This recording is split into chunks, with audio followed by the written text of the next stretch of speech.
Hello, everyone. I just want to make sure everyone can hear me.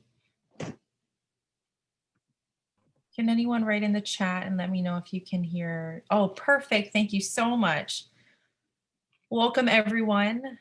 Aloha mai kako, which in my language means hello, everyone. I'm so grateful that you guys can join us today for a webinar that is really close to my heart because the first I don't even know how long it's been. For the first 7, 8 months of this year, it was really difficult for my family and I to adjust. We're still adjusting every day, but I'm here to share amazing resources that are available to you just without you having to search for them. So hopefully you can find something useful out of this webinar. Persevering through the pandemic and how to, we're going to be navigating telework and work outside of the home. So let's go ahead and get started. Oops.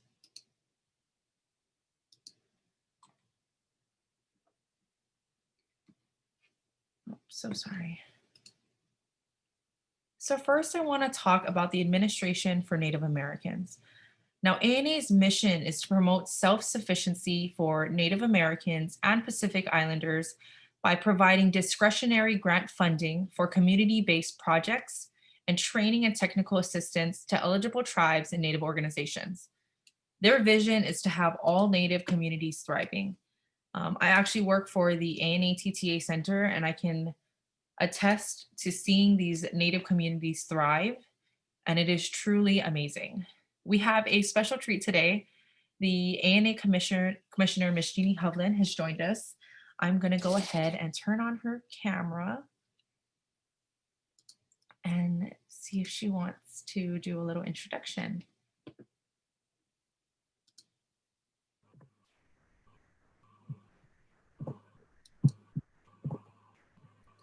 Hi, Sisha. I have audio, but I don't have video, as far as I can tell.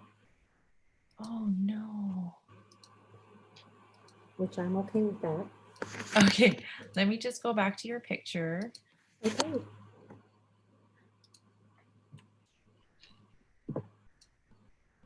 Oh, here I am. Yes. Oh, there you are. Yay. Yes, great. Well, Hani Wash Day and Peti Wash Day, good morning or good afternoon, wherever you're at.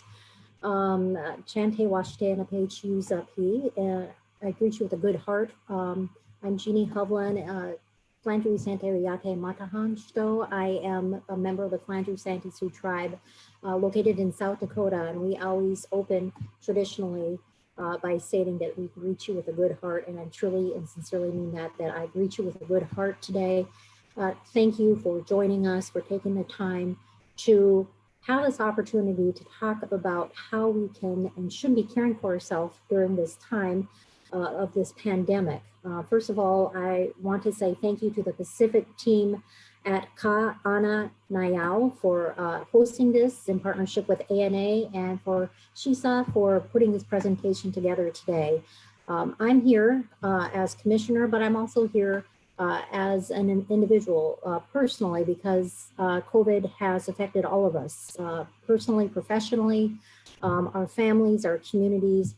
And so I felt that it was so important to not only be here to show my support for ANA and many of our staff that are joining today, but also for myself. It is important that we are caring for ourselves. The better that we take care of ourselves, the better that we are able to care for those around us and the responsibilities that we have in our lives, professionally and personally. So know that at ANA, our team is dedicated to serving the Native communities that we have the honor to be part of the journey with our grantees. So it's important that we are, as a team, also taking time to seek out ways to support us through this pandemic, the changes that have come to learning to work remotely, the virtual platform, the challenges with technology that some have in our communities, or when we're overloaded in Washington, D.C. and have challenges out here also.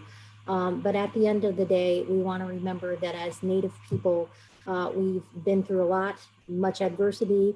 Our ancestors have and continue so. This is a modern day situation, but we want to draw upon the resiliency and that we've seen from our ancestors and remain hopeful and know that we too will overcome this, and that this is a time that we support one another in our homes and in our communities and across the nation. So this is ANA's way of saying that we are here to support you, and looking for resources that are out there available, but also making sure that we remember our cultures, our languages, our traditions as we look at services and supportive services that are out there for us. So I don't want to take away too much time from today's webinar. There's a lot of great resources that we're going to hear about and ideas, so I'm looking forward to it. And again, I just thank you all for being part of today's webinar. So back to you, Shisa. Thank you. Thank you so much, Commissioner Hovland. It means a lot that you're on today's webinar, and we can go ahead and get started.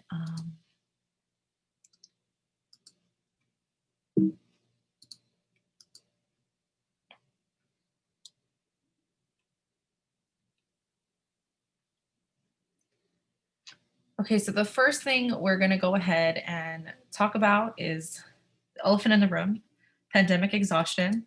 What is it? The CDC has a really great article on coping with stress, and this has everything to do with stress during an infectious disease outbreak, which is what we're all going through. And how do I know if I'm feeling the effects of the pandemic? I just want to remind everyone, for a lot of us, this is the first time we're going through it. So even for myself as a work from home mom, I didn't realize that the emotions that I were feeling was actually pandemic exhaustion. It was because of the things that surround COVID that I was starting to feel certain ways at home. Some stresses that we will face are fear and worry about your own health and the health of your loved ones, changes in sleep or eating patterns, difficulty sleeping or concentrating, worsening of chronic health problems, and worsening of mental health conditions. If you have one of these, two of these, some of these, or all of these, just know that you're not alone. Next, I want to introduce myself. My name is Shisa Kahaunaile, and I'm going to be your moderator today. I'm going to be introducing all of the different amazing resources that we have and just bringing it to your attention. First, I'd like to introduce myself as a mother. You know, our family has been isolating since before the mandates in my area went in February 2020. As soon as we heard wind of it, I have two children under 2, so we have a pretty high risk house. So we wanted to isolate as soon as we found out about it, which was really difficult because later I would find out how hard it is to be isolated with 2 children. We are a 2-parent household with 2 children under the age of 2. And the biggest challenge was and is learning how to balance the developmental growth of our children with 2 different work schedules. That last point, I really want to thank the Office of Head Start. They have so many amazing resources for how to help your children through this, which is something that as a mother, I felt like I was failing in, but later learned the resources available online just helped kickstart our family into a routine that would make it easier not only for us as parents, but for my children who are really young to understand that what's happening is okay and we'll get through it. So I do have extreme pandemic fatigue. It has been a very long year, but we're all in this together. I work full time from home, like many of you, and I'm also working with 2 children under 2 since before COVID, we had childcare, and after COVID, because of the social distance rules, we don't have childcare anymore. So that's kind of my situation and how just what I want you to know as a background before I get into the resources that I've chosen with these different organizations.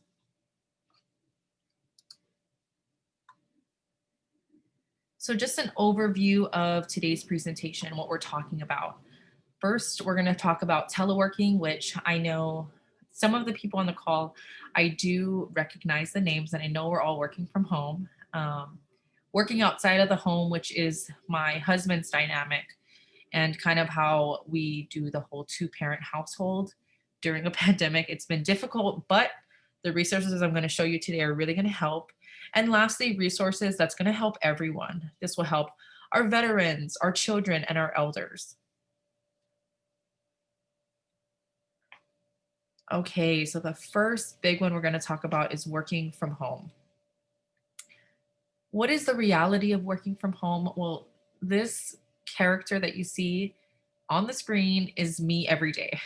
Um, you're constantly worrying about everything: the virus, your schedule, the babies, what time it is, the notifications. The really great thing about these resources and our government organizations taking the time to put these together is that I learned that you need to first identify the stress. John Hopkins Center for American Indian Health released a PDF on managing stress during COVID-19. They talk about recognizing the signs of stress. Is there an increase or decrease in energy and activity levels? Do you have an increase in frustration with outbursts of anger and frequent arguing? Do you have trouble relaxing or sleeping? Not wanting to eat or eating too much? Worrying much more than usual? Wanting to be alone most of the time? Not being able to feel pleasure or have fun? Feeling depressed, anxious, and fearful? And is there an increase in alcohol use or use of illegal drugs? This is really important because this is coming from the American Indian Health, which allows us to, as Native Americans and as Pacific Islanders, to really connect with the things that are happening within our own communities. And the biggest change for me during this whole time is not actually being able to, in person, be with my communities that we were with almost every week before the pandemic started. So once we recognize the signs of stress, the next step to dealing with our stress is managing it. So I just want to point out that the bolded white font is going to be a friendly tip that was also given by the John Hopkins Center for American Indian Health. And the unbolded font is going to be how we use this in my family and how it's worked. So first, taking a break. I just want to say that if you're working at home, if you're working outside of the home, if you have children, if you don't have children, whatever your situation is, you're doing an amazing job and you're allowed to have a break. What I like to do is schedule a 2-minute break every couple of hours during the workday. If it's a deep breathing session, if it's just getting a drink of water with no devices around me, I always make sure that I take a couple minutes to myself to regroup and make sure that I'm hearing myself and I'm giving myself what I need. Another thing that I like to use is meditation. Making a meditation routine with my family has helped calm us down while spending time together. This is something that took a lot of work with my husband because it's something new to his understanding, but meditation really helps because it slows down your breathing and kind of forces you to relax. The favorite thing of my children is our fresh air break, and an inhale of fresh air between meetings or work tasks really help you recenter for the next project. For my children, it really helps to have a different scenery at the time because usually we're inside and they're doing, my daughter's doing her schoolwork while I'm working. And it's just really good to see them take a breath of fresh air. Next is reaching out. Talking to family and friends has helped relieve the weight I felt due to isolation. And this helps because not only am I reaching out to confide in someone, but also allowing them the space to confide in me as well. I noticed when I started reaching out, and this was, I want to say 5 months ago is when I got a hold of all these amazing resources. And I realized that my family and friends were feeling the same way, but they didn't know how to approach reaching out. And I really want to, if you can take one thing away from this, please just call someone you know, a family, a friend, a colleague, and see how they're doing. Just check in. Lastly, I want to talk about boundaries. So creating boundaries with work and home have helped me focus on each commitment better. And what I mean by this is it's hard for us to take a break from work when you work from home. There's actually zones in our house that are, device free. So that's when, especially at the dinner table, we try not to have our devices so that we can be present with our families. And the reason for that is to make sure that the zone that you're in, the space you're in, is what you're going to give your all to, which is really, really hard when you're doing so many things from home in the comfort of your own home. But I'm hoping that with these 5 suggestions, it can help you better manage the stress that you're going through. Okay, working while caregiving. Not everyone's this isn't on everyone's plate, but I do see a lot of parents on the call, so this is for you guys. Caregivers, whether you're working with elders, children, or high risk individuals. So I actually was a caregiver for both my grandparents. It was such an honor to do that because you get to spend every day with them. And the stories that you'll hear while taking care of your elders is something that I will remember for the rest of my life. But something that I've noticed was my days were a lot easier to manage with my grandparents and with my children when I made a plan. So, planning your day out may help with some control over your schedule. Time blocking works for me as it allows me, a 2 to 3 hour time block to complete a certain amount of things for work and for my children or for my grandparents at the time. Um, this doesn't work all the time. And I just want to let you know that I don't think everything or anything will work all the time, but it's more of helping you maintain some kind of routine to help ease your stress and kind of let you expect what's going to happen next in your day, which, as of right now, this pandemic is very unexpected. There's a lot of things that are out of our control. And one thing that I've learned is we just control the things that we can and try our best to go with the flow for the things that we cannot control. My biggest thing with being a caregiver is don't forget about you. Give yourself a break often so you don't get burnt out. Acknowledge your stress and reach out when you need help. And I'm still working on that because reaching out for help is difficult, especially because people mean well by trying to offer help. But if they're in a high risk job or you're afraid that you might be sick, it is really hard to get help. But reaching out to express your feelings is so necessary. And lastly, try to include your family in mindful activities. I did meditation with my grandma, and it really helped her ease her stress. And it was something so new to her because she wasn't raised with meditation, and giving her a new outlet really helped her accept that this works, and it's something that she enjoyed doing, and we got to do together every day. So, our first mental wellness exercise is going to be my favorite thing, which is deep breathing. So, multiple times during the day. And this is after either child throws a tantrum or I'm stressed out about something at work. I like to just do deep breathing. So, if you want to do this with me, we're going to do 3 deep inhales and exhales. I like to have ocean sounds near my desk to help with calming. And we're just going to do 1 deep inhale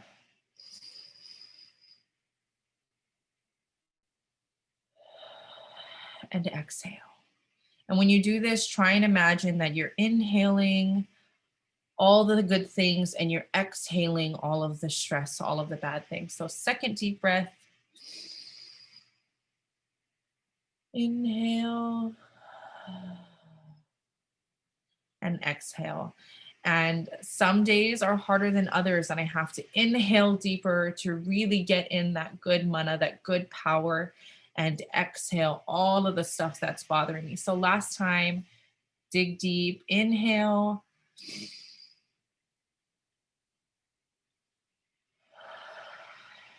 and exhale. And it's really the best tool as a mother because this is something that has helped my daughter with a lot of things, especially when she has a tantrum. Now, if something is making her upset, she'll stop what she's doing, inhale, exhale, and give me whatever thing that is frustrating her. Maybe she can't, fit one of her toys, the cubes in the right spot when she's doing her hand-eye coordination activities, or maybe her crayon broke. It just really helps to teach this nice deep breathing of how to relax and how to recenter. So that is the reality of working from home. And like I mentioned, all these tips may not work all the time, but I'm hoping that for you, they work some of the time. So next, we're going to do working outside of the home. I have so much respect for all of you first responders, essential workers, and all of you non essential workers that needed to go back to work. You help our society continue to move, and you are making a huge sacrifice by working outside of your home. And I just wanted to say thank you. So, there are many people who are returning back to work or have been working through the pandemic. Now, we have talked about pandemic fatigue, we have talked about stresses at home, but now we need to talk about and address workplace fatigue. So, what is this? Do I have workplace fatigue? What you want to do is watch yourself and your coworkers for signs of fatigue, like yawning, difficulty keeping your eyes open, and difficulty concentrating. The Center for Disease Control and Prevention talks about what workers and employers can do to manage workplace fatigue during COVID. And the reason for this is because we do have extra stresses that I had mentioned earlier, and now you're still having the regular stresses of work. And not to mention, it is a lot of work, but well worth it to do your sanitization processes and then having to do extra things at work so that we can keep each other safe because we're all in this together. And we just want to make sure that you can identify if you have workplace fatigue and how can we address it. So tips to help would be if it takes you longer than 15 minutes to fall asleep, because the recommended amount of sleep that you need as an adult is 7 to 9 hours. So what you want to do is if you're having difficulty, if it's taking longer than 15 minutes to fall asleep, set aside some time before bedtime to do things to help you relax. Try meditating, relaxation breathing, like that deep breathing that we just did, and maybe even progressive music relaxation or muscle relaxation. For our family, we just don't have devices near the bed because I feel like that anxiety of, oh, I'm going to get a notification keeps me awake. So that's definitely helped. But meditating before bed, even with my children, is a nice routine and it helps them fall asleep faster, which is always the goal. The next thing we can do is using a buddy system while you're at work. Check in with each other to ensure everyone is coping with work hours and demands. My husband works outside of the home. He is a first responder, and all of the wives have a text thread, and we like to communicate to make sure that everyone is okay. We take turns making snacks for them because they're always on the road. And this idea of buddy system to make sure that everyone is good and alert not only helps ease my anxiety of when he leaves for work, but it also helps out our other halves that are having to work these crazy hours, which again, really grateful for. He works 7 days a week. He's always on call. So it's definitely a sacrifice worth making as a family because it ensures that the public is safe. The last thing that you can do as an employee is find out if your employer has a formal program to help you manage fatigue on the job. You can read information about the program and ask questions so you fully understand the policies and procedures for helping manage this fatigue. Or you can go online and try and see if you can find anything that way if you don't want to talk to someone. But again, we just want to make sure that everyone is safe, and we're noticing that there are different types of things that surround this pandemic.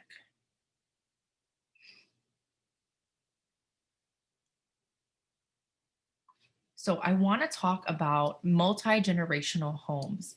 So returning home after work is definitely a challenge.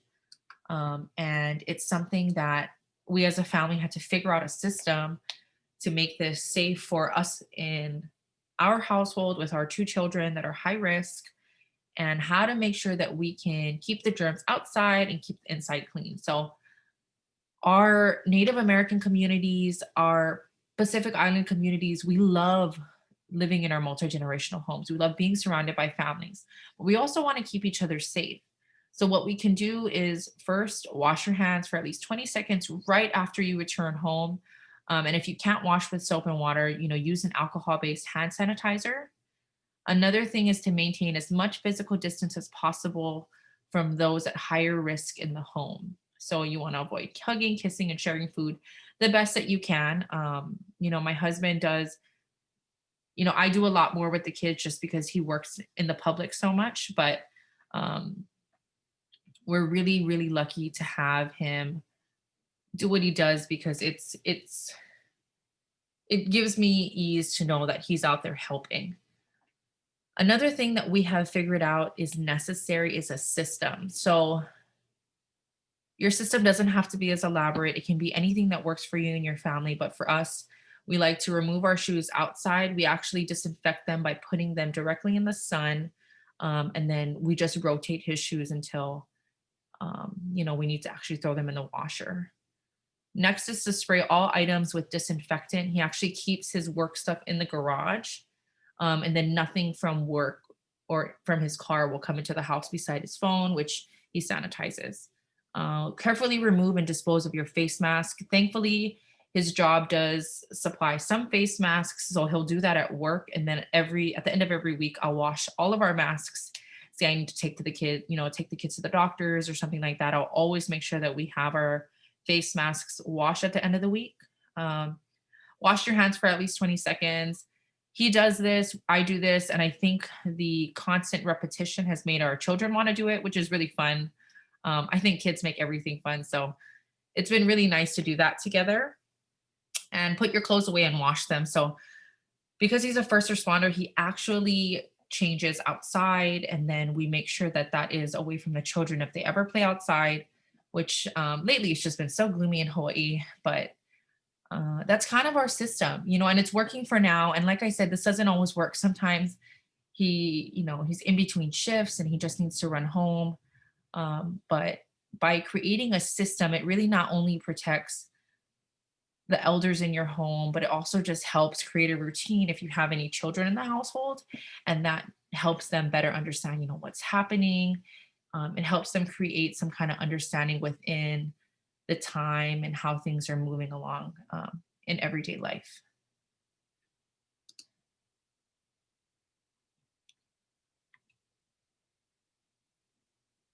So that's working outside of the home. Lastly, I want to touch upon resources, and this is specific to get us through this together.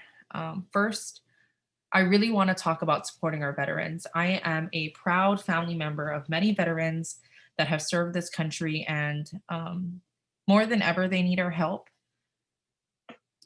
The Center for Disease Control and Prevention has a really, really nice article about support for veterans. And this is important because the veterans in my family are older and they don't have the same, tech. I'm very good with tech stuff. I'm very good with online stuff, and they're not good at that. So I really want to point out that in my family situation, my after reaching out to the veterans of my family and offering the information that they need, you can just feel that they're at ease because they didn't have to ask for it, which a lot of our native communities, our elders are just so sweet and they feel like they're bothering, which they're not. They're really not bothering, but they just don't want to feel like they're bothering anyone. But by reaching out to them, you're allowing them a safe space to, actually, I might need this and I don't know how to get this. And if we can help, if you know a veteran, I would really appreciate if you call them and just see if they need anything.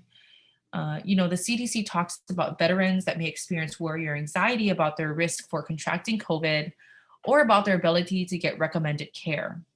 So the fear or concern about the impact of COVID-19 on physical health and daily life may contribute to the onset of or worsening of existing mental health problems. In addition, the COVID-19 pandemic may increase stress for many service members, and veterans making an already challenging transition from military to civilian life because access to resources may be limited. Um, and really, the transition for everyone is difficult. And if you could just reach out, if you know a veteran, give them a call and see how you can help, whether it be helping find information online and letting them know over the phone, or just being a listening ear to see how they're doing. It really helps if we just stay together and remember that how we're feeling, we're not alone. We're absolutely not alone. I feel like everyone in some way is feeling isolated and they just need someone to talk to. Next, I want to talk about supporting our children. The Office of Head Start Early Childhood Learning and Knowledge Center did such an amazing job with the resources that they have available. This is actually how I started to get so passionate about this webinar, was because um, I was having trouble raising my daughter at home because she was supposed to start school this year. And once the pandemic started, my area, my state was on lockdown. And I felt like I was failing as a mother because I didn't know how to work from home and teach my daughter and do all of the things and juggle them. But the Office of Head Start was like, you can do it. Here are the resources. And it just helped bring me ease and help my daughter continue to develop, even though I felt like we had lost some time.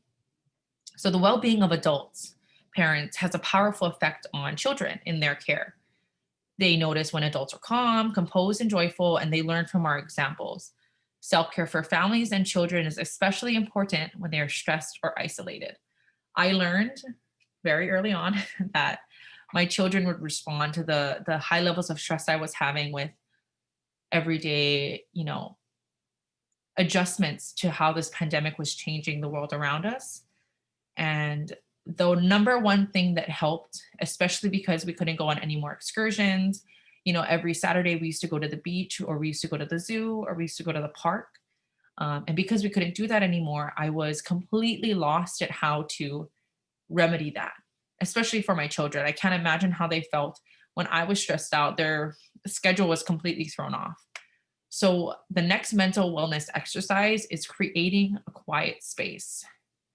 This idea is so effective because we replaced what usually would be our outside time or a field trip to somewhere and create a quiet space as suggested by the Early Childhood Learning and Knowledge Center. For us, this is family time that is uninterrupted in a place that is socially distant from the public. We have 2 quiet spaces for our family, and we're so grateful for that. We have one indoors in our living room and one outdoors. This has not only helped our family dynamic, but it allows our children the opportunity to request that we have quiet space by going or bringing us to those designated spaces. Um, this is really special because my daughter is 2, or she's going to be 2 in 9 days. Really exciting. Um, but my daughter is going to be 2 soon, and she does have a speech delay. She's not talking right now, and it's hard for her to communicate. And this has brought me so much joy that she can tell me, Mom, I'm stressed. Mom, I'm not feeling happy. Mom, can we go to our quiet space? And I really want to thank the Office of Head Start because it's completely changed my views as a parent, to recognize when my daughter is stressed out. And um, by having this quiet space, it's allowed me complete understanding of when my daughter is ready to, calm down, go to this quiet space and spend some time with mom, dad, both of us, or even just her little brother. Sometimes she just takes her little brother with her and they just play or read together. The number one thing I want to tell for parents, anyone who is caring for children, it is okay to take a break. This is new for all of us. Hopefully, these resources will help you and your family, but this is new to all of us. Don't be so hard on yourself. Give yourself a break. And maybe even try deep breathing with your children. It's really helped our family, and I hope that it can help yours too. The last one is supporting our elders. I did want to include a picture of my grandmother, who I love so much. She and my grandfather were who I got to care for. Caretaking had Caregiving had taught me a lot about not only myself, but how to communicate well with people that you highly respect but need to take care of. And sometimes they don't want to be taken care of. They don't want to be a burden, which they never are. But it's definitely taught me how to navigate situations. So the John Hopkins Center for American Indian Health released the Elder Mental Health during COVID-19. And these are some ways that we can support our elders. First, we want to talk about managing stress. Engage your families with information and help them practice prevention measures in order to keep our precious elders safe. And also encourage your family and friends of this elder to call regularly. We, the my children's grandparents are not able to visit them anymore just because of social distancing. They are high risk, and my husband works with the public every day, and we don't want to risk it. So we do FaceTime every single day, and it's been a joy for their grandparents and for the children as well. And it's just this regular thing of talking to our elders, seeing how they're doing, and giving them that safe space to, if they need to vent. Activities that support elder well being. My grandmother's favorite was Sudoku. So cognitive exercises such as word search, Sudoku, and crossword puzzles help, and relaxation exercises, including breathing, meditation, and mindfulness. My last mental wellness exercise is not only for elders, you can use this across the board, but this is something I learned while caring for my grandparents. The check in is the act of just that, checking in and seeing how they're doing while sparking a conversation. My grandparents were the sweetest souls that didn't want to bother anyone, even though they were never a bother. But the check in allowed us a safe space to talk together. And by asking questions of their interests or by taking a walk down memory lane, it allowed them the freedom to get their mind off of stress and onto things that would make them happy. And I put this in the elder section because it is so amazing to be able to sit down and talk to your elders and hear what they have to say, hear what memories that they have, and those stories that you can pass on to your family or to your community, really. And how special that is. It's so fulfilling. In Hawaiian, we have a word called piha, and it means full. And it is the best way to describe how I feel after sitting down and talking with a kupuna, which is our language's way of saying elder. And I really hope that if you have an elder that just to check in with them, see how they're doing, see if they want to tell you a story about their childhood, or about their experiences. And hopefully, these resources can help us get through this together. After this presentation, once we have everything up, recorded, and transcribed so that it's easy for you to share with other people, you will also be getting a list of all the resources that I've mentioned, plus a few extra. And the goal of that is that you can take what you need, offer it to someone else, and really just giving you the opportunity to go through and see what you might use but might not have known to ask for. Before we exit this webinar, I just wanted to thank you for entering this space with an open mind, and understanding that persevering through the pandemic isn't supposed to be done alone. I've noticed that from looking through all of the different resources that I was sent by these wonderful organizations, these wonderful um, people, this entire pandemic is the one thing that we all have in common is how we're all going through it, right? We're all experiencing it in some way, shape, or form. And I hope that anything that you learned today, at least one thing that you've learned today, you can pass on to someone else and help them persevere too. We're not alone. We may be right now, I like to describe it as we're all in one ocean. We're just in different boats. We have different things on our boats, different things on our plates, different people with us, but we're all in the same ocean trying to figure out how to navigate the waters. Just remember to use some of these tips to make sure that you don't drown. We're all in this together. Find a listening ear, do some deep breathing, and remember to give yourself grace and time to Listen to what you need and give yourself what you need. Thank you so much for joining our webinar today. If you have any questions, feel free to email me at shisa@kaananiel.com or just reply back to the invitation that you received.